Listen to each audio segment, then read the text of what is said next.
તો આ તરફ ધોધમાર વરસાદથી મોરબીના સરદારબાગ રોડ પર જળબંબાકારની સ્થિતિ જોવા મળી। મુખ્ય રોડ પર અંદાજે 200 મીટર સુધીના વિસ્તારમાં વરસાદી પાણી ભરાયા છે।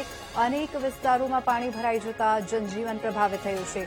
અનેક વાહનો રસ્તામાં બંધ થતા વાહન ચાલકોની મુશ્કેલીમાં વધારો થયો છે। સરદારબાગ રોડ પર ભારે ટ્રાફિક જામની સ્થિતિ સર્જાઈ। વાહન ચાલકો અને રાહદારીઓને ભારે હાલાકીનો સામનો કરવો પડી રહ્યો છે।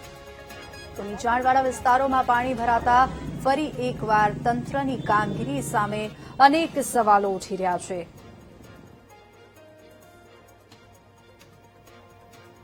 મોરબીમાં સવારથી જ વરસાદનો માહોલ જામ્યો છે ત્યારે હાલ આપણે મોરબીના સણા રોડ પાસે આવ્યા છે। આ સણા રોડના દ્રશ્યો છે। અહીંયા અત્યારે મોટાભાગના જે વાહનો પસાર થઈ રહ્યા છે તે પાણીની અંદર ડૂબીને જઈ રહ્યા છે। વાત કરવામાં આવે તો મોરબીના મુખ્ય સણા રોડ છે જ્યાં રોજ અનેક વાહનો પસાર થતા હોય છે। મોરબી મહાનગરપાલિકા દ્વારા પ્રી મોન્સૂનની કામગીરી કરવામાં આવી છે તે ફોકસ સાબિત થઈ છે। અધિકારીઓ અને નેતાઓ વાતો કરતા હોય છે કે અમે પ્રજાના પ્રશ્નો છે એ નિરાકરણ લાવતા હોય છે, પણ ક્યાંક ને ક્યાંક એ નેતાઓ છે માત્ર વાતો કરતા હોય તેવું અત્યારે હાલ સાબિત થયું છે।